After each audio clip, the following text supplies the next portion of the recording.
Mercato.fr, fournisseur officiel de football.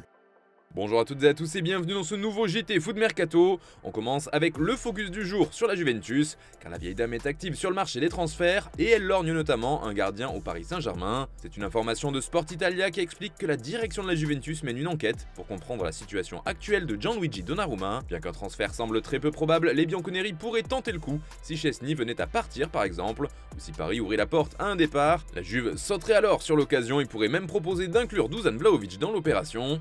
D'ailleurs, c'est déjà ce que tentent de faire les Turinois concernant le transfert de Romelu Lukaku.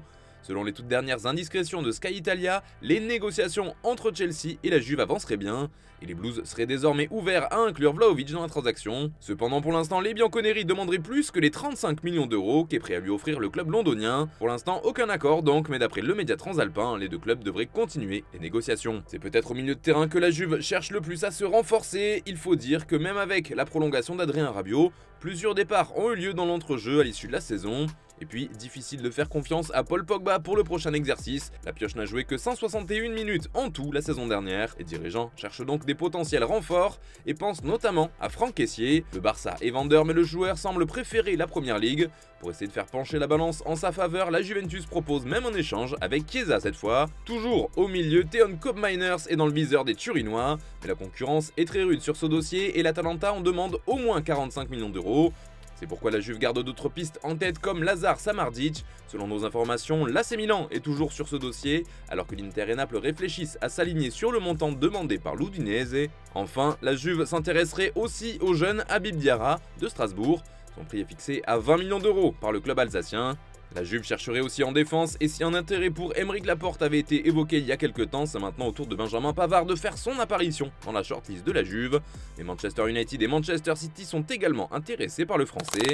À Marseille, le mercato est toujours en cours et c'est un nouveau nom qui a fait son apparition. D'après la Gazzetta dello Sport, l'OM est très intéressé par Charles de Ketteler. Les dirigeants phocéens y verraient une belle opportunité, d'autant que l'AC Milan souhaite s'en séparer, un an à peine après son arrivée. Les Rossoneri ont d'ailleurs déjà fixé son prix à environ 28 millions d'euros, une somme assez élevée pour les Marseillais. Lens, également intéressé, aurait proposé un prêt, mais le club lombard a fait savoir qu'il n'était pas tenté par cette solution. Outre les 2e et 3e de Ligue 1, Aston Villa est également chaud sur ce dossier, en compagnie du PSV Eindhoven. Bref, c'est loin d'être gagné pour l'OM. Et justement, c'est la question du jour les amis, est-ce que vous pensez que c'est une bonne idée pour Marseille? De Ketteler peut-il être un bon coup pour les pensionnaires du Vélodrome? Dites-nous ce que vous en pensez dans les commentaires et on en reparlera dès demain. D'ailleurs, hier on vous demandait si pour vous Chelsea allait revenir dans le Big Four. Vous êtes assez partagé, mais c'est tout de même plutôt le nom qui domine dans les commentaires. Pour vous, l'effectif sera trop juste pour lutter pour ces 4 premières places de Première Ligue.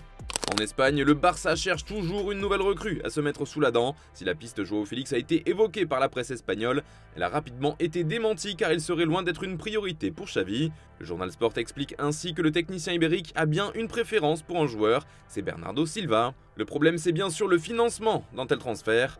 Même si Manchester City ne devrait pas s'opposer à son départ, il faudra tout de même payer la somme nécessaire, et elle serait d'environ 80 millions d'euros. Vendre Ousmane Dembélé pourrait permettre d'avoir quelques liquidités, mais le Barça devra tout de même financer une grande partie du transfert, d'autant que les Catalans ont également un problème avec le plafond salarial. Les Blaugrana ont déjà eu des difficultés à enregistrer leur dernière recrue, ce serait donc compliqué de boucler un joueur aussi bankable. Pourtant, il faudra bien trouver un remplaçant Ousmane Dembélé, et si le chouchou du coach est bien Bernardo Silva, malgré un dossier compliqué à boucler, il y a tout de même d'autres pistes, comme Yannick Carrasco par exemple, mais aussi plus récemment, c'est le nom d'Alexis Sanchez qui a refait surface en Catalogne. Le Chilien, qui a l'avantage d'être libre, serait dans le viseur des Blaugrana pour un grand retour à Barcelone. D'ailleurs, le journal Sport a demandé à ses lecteurs qui sont fans du Barça de donner leur favori pour remplacer Dembélé, et voilà les résultats du sondage. On retrouve en première position Bernardo Silva qui est donc le préféré du coach et du public. En deuxième place, c'est Ezabde, le jeune ailier qui a souvent eu du mal à trouver du temps de jeu cette saison, c'est un peu une surprise. Derrière lui, c'est Rafinha qui a d'abord été titulaire en compagnie de Dembélé cette saison, avant de devenir son remplaçant et de perdre sa place au profit de Gavi. Et enfin, c'est Joao Félix qui arrive 4e des votes des fans du Barça. Bon, on a pas mal parlé du départ de Dembélé à Paris, mais qu'en disent les joueurs du club francilien? Eh bien, la question a été posée à Lucas Hernandez, je vous laisse voir sa réponse. Après, je sais pas, c'est vrai que c'est un bon ami à moi, je le connais très bien. Après, voilà, c'est un joueur de FC Barcelone et En tant que ce soit pas le joueur de Paris Saint-Germain, je vais parler de lui, mais c'est un très bon ami.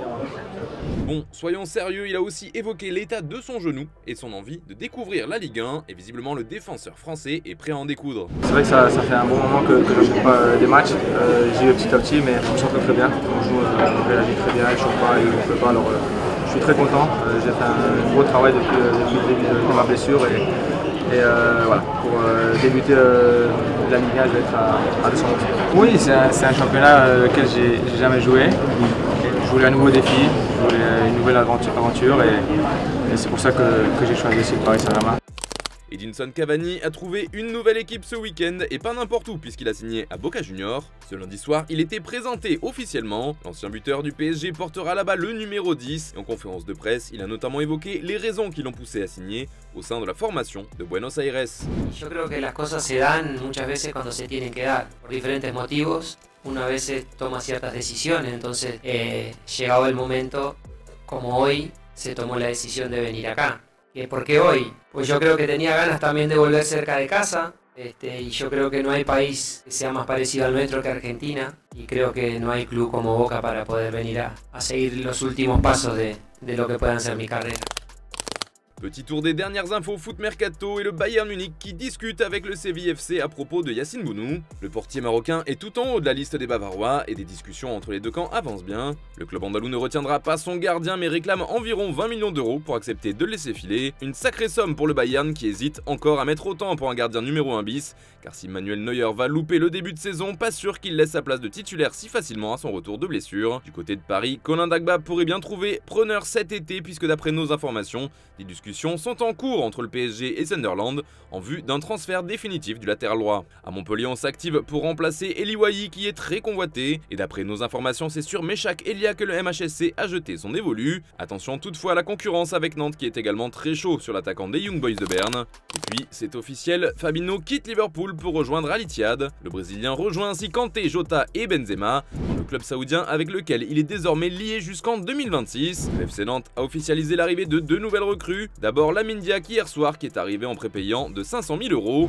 assorti d'une option d'achat à environ 2 millions d'euros. Et ensuite Ronald Pierre-Gabriel a quitté Mayence pour signer avec les Canaries pour les 3 prochaines saisons. En Italie, Morten Torsby quitte l'Union Berlin et revient en Serie A. Le milieu norvégien arrive au Genoa sous la forme d'un prêt avec obligation d'achat soumise à des conditions. Enfin, Iliman Ndiaye est officiellement un joueur de l'Olympique de Marseille. Il quitte donc Sheffield United pour le club phocéen avec qui il s'est engagé pour les 5 prochaines saisons. Allez les amis, on termine comme d'habitude avec l'image du jour. On parlait tout à l'heure de la signature de Cavani à Boca, et bien juste après la conférence de presse, il était présenté devant le public de la Bombonera. Une chaude ambiance pour El Matador, ça promet pour son premier match sous ses nouvelles couleurs. Bonne soirée à tous et à demain pour de nouvelles vidéos sur Foot Mercato.